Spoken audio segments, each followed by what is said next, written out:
రే కళ్యాణ్, నువ్వెందుకు తాళి కట్టావురా? ఎందుకే పని చేసావు? నాకు ఇష్టం లేదని తెలిసి ఎందుకు తాళి కట్టావు? నీకు తల్లి తండ్రి అంటే లెక్కలేదా?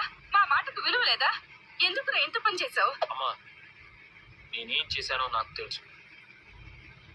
ఇందులో అప్పు తప్పేమీ లేదు. మా పెళ్లికి నువ్వు ఒప్పుకోవని తెలిసి తల్లిదండ్రులు చూసిన సంబంధం చేసుకోవడానికి సిద్ధపడి తప్పు.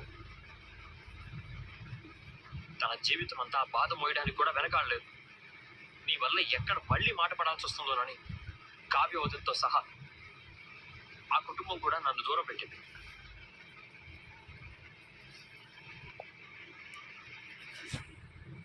కానీ చివరికి ఆ దేవుడు మాకు ఇలా బ్రహ్మముడి వేశాడు. కవి, ఏంటిది? ఎందుకు ఇలా చేసా? బ్రో, నీ మీద జాలితో నేను తాళి కట్టలేదు. ఒకప్పుడు నువ్వు నన్ను ప్రేమించావు, కానీ అప్పుడు నేను అనామిక ఆకర్షణలో పడి అదే ప్రేమనుకొని నేను నిన్ను ఒక స్నేహితురాల్లాగే చూశాను.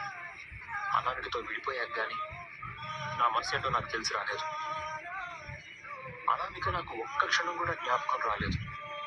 ఎంతసేపు నువ్వేమైపోతావు,